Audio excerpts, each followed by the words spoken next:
जय हिंद साथियों, मैं हरपाल ठाकुर। आज कोरोना महामारी का बहुत संकट का दौर चल रहा है और ऐसे समय में हम सब लोगों को शासन की बनाई हुई गाइडलाइन का पालन करना चाहिए और जितना सोशल डिस्टेंसिंग का हम पालन कर सकते हैं। सोशल मतलब फिजिकल डिस्टेंसिंग, ठीक है, सामाजिक दूरी नहीं, लोगों से लगाव दूर नहीं। किसी को अगर कोरोना हो जाए तो उसको घृणा की दृष्टि से नहीं देखना, उसको मदद की दृष्टि से देखना चाहिए। साथियों, आप सब लोगों ने आजकल देखा होगा कि बहुत सारे लोग प्रश्न पूछते हैं। कुछ लोग प्रश्न सरकार से पूछते हैं, कुछ लोग प्रश्न गली मोहल्ले के नेताओं से पूछते हैं, वार्ड के पार्षद के कैंडिडेट से पूछते हैं, नगर पालिका के कैंडिडेट से पूछते हैं, सरपंच का चुनाव लड़ने वाले से पूछते हैं, विधानसभा के प्रत्याशी से पूछते हैं। तो साथियों, ये जो गली मोहल्ले के नेता और ये छोटे छोटे नेता होते हैं, ये वास्तविकता में बहुत बड़ा इनका अधिकार क्षेत्र नहीं होता और इनके पास उतना अधिकार भी नहीं होता। वास्तविकता में नेता होता विधायक, सांसद। और इस पूरी घटनाक्रम में अगर हम इस कोविड महामारी के दौरान देखें तो ज़रूरत किस बात की है?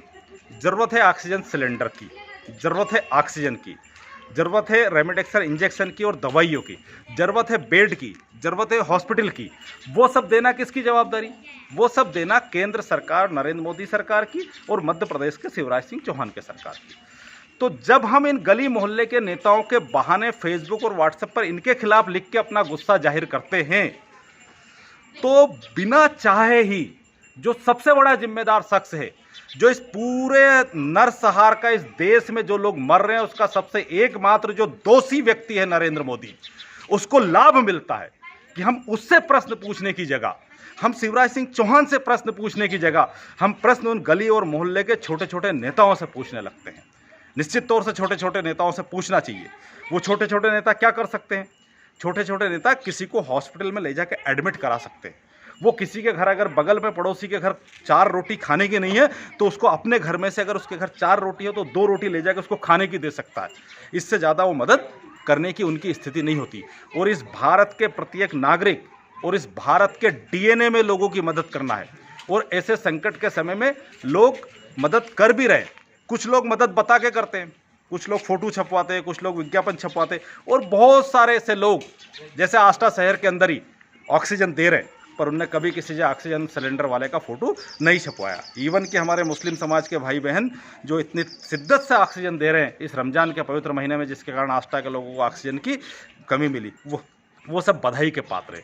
पर ठीक है, अगर हमारे धर्मों का आधार पर देखा जाए तो किसी की मदद करो, अच्छी बात है, पर उसके फ़ोटो खिंचवाने से बचाओ। और उसके बाद भी अगर कुछ लोग उसका फ़ोटो खिंचा लेते तो उसको भी बुरा नहीं मानना चाहिए, वो भी अच्छी बात है कि कम से कम वो मदद तो कर रहे हैं। पर साथियों, मैं बड़े ही विनम्र निवेदन से कह रहा हूँ, आप सब लोग जिम्मेदारी को समझिए, भारत के जिम्मेदार नागरिक का एहसास बनाइए। 6-7 सालों से नरेंद्र मोदी ने, भाजपा ने और आरएसएस ने देश के नागरिकों को प्रजा बनाने का काम किया है। आप प्रजा मत बनिए, आप जिम्मेदार नागरिक बनिए और प्रश्न सही व्यक्ति से कीजिए। इन सारे प्रकरणों का दोषी और जिम्मेदार एकमात्र भारत का प्रधानमंत्री नरेंद्र मोदी है और राज्य सरकार है।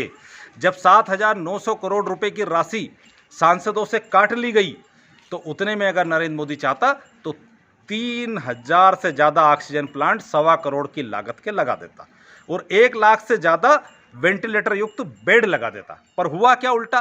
पीएम केयर से जो बेड दिए गए वो बेड भी उपयोग करने योग्य नहीं है। हमीदिया हॉस्पिटल और शहडोल के हॉस्पिटल और अन्य हॉस्पिटलों ने उन बेड को उपयोग करने से मना कर दिया कि इन हॉस्पिटल से पेशेंट की जान जा सकती है, बीच बीच में काम करने से रुक गए। तो भ्रष्टाचार की तो कोई सीमा नहीं है। पर आरएसएस और भाजपा के मूर्ख लोग ये कहते हैं कि मोदी जी भ्रष्टाचार किसके लिए करेंगे, उनका तो परिवार में कोई है ही नहीं। तो डाकू गब्बर सिंह का परिवार में कोई था क्या? फिर भी वो चोरी करता था ना, फिर भी वो डाका डालता था ना। तो सबसे बड़ा डाकू इस देश में अगर कोई है तो भारत का प्रधानमंत्री नरेंद्र मोदी, जो अपने 3-4 मित्रों के लिए डाका डालता है।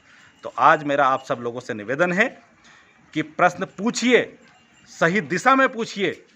1000 प्रश्न नरेंद्र मोदी से पूछिए, 500 प्रश्न शिवराज सिंह चौहान से पूछिए और 10-20 प्रश्न उस गली मोहल्ले के नेताओं से भी पूछिए। तो निश्चित तौर से ये सही दिशा में प्रश्न होगा। पर अगर आप प्रश्न सिर्फ वो गली मोहल्ले के नेताओं को पूछ के खुश होगे तो जिम्मेदारों की जिम्मेदारी के प्रति प्रश्न नहीं जाएगा और वो बच जाएंगे। इसलिए ये जो नरसंहार हुआ है, ये जो लोगों की जान जा रही है, इसका अगर कोई दोषी है तो भारत का प्रधानमंत्री नरेंद्र मोदी है। विदेशों से आई हुई जो मदद है वो 5-7 दिनों से पड़ी पर उसको नहीं बांट रहा। एक बात और साथियों, संकट का समय है।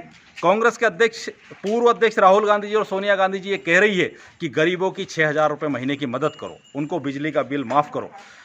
तमिलनाडु में नई कांग्रेस की गठबंधन सरकार बनी, वो 4,000 रुपये प्रति माह गरीबों को देगी और बिजली बिल और सारी चीज़ों में राहत देगी। केरल में अनाज से लेके बिजली बिल और जल कर और ये सब माफ़ कर दिया गया। छत्तीसगढ़ में भी न्याय योजना लागू की गई। पर साथियों, केंद्र सरकार के पास असीमित पावर होता है। केंद्र सरकार को इस संकट के समय में प्रत्येक गरीब परिवार, छोटे मजदूर, किसान, इवन कि छोटे व्यापारी, इनको सबको 6,000 रुपये महीना नगद देना चाहिए और इसके साथ साथ ही मध्य प्रदेश सरकार को 6 महीने का बिजली का बिल माफ़ करना चाहिए। ऐसे संकट के समय में आप मदद नहीं करोगे तो कब करोगे? ये देश टूट जाएगा। अभी 4 दिन पहले ही रघुराम राजन ने चेतावनी दी है कि अगर अभी भी नहीं संभले तो भारत 40 साल पीछे चला जाएगा। और हद की बात तो ये हो गई कि डीजल पेट्रोल का रेट तो जैसे ही चुनाव खत्म हुआ फिर बढ़ने लग गया। आपदा में अवसर प्रधानमंत्री जी की विशेषता है। तो मुझे उम्मीद है आप सब लोग जिम्मेदार से प्रश्न पूछेंगे, जिम्मेदार को उसकी गलती का एहसास कराएंगे और जिम्मेदारों से प्रश्न पूछिए। और फिर जब जिम्मेदारों से प्रश्न पूछ लो तो कभी कभी छोटे मोटे गली मोहल्ले के नेताओं से भी प्रश्न पूछ लीजिएगा, उनसे भी प्रश्न पूछिए। उनसे प्रश्न पूछने से मैं मना नहीं करता हूं, पर सबसे पहले प्रश्न इस भारत के प्रधानमंत्री नकारा और निकम्मा नरेंद्र मोदी से पूछिए कि इन हत्याओं का जवाबदार कौन? ऑक्सीजन देना आपकी जवाबदारी, इंजेक्शन देना आपकी जवाबदारी, बेड देना आपकी जवाबदारी, और मध्य प्रदेश के मुख्यमंत्री से पूछिए। मुझे उम्मीद है कि आप सब लोग सही दिशा में प्रश्न पूछेंगे। जय हिंद, जय भारत, धन्यवाद।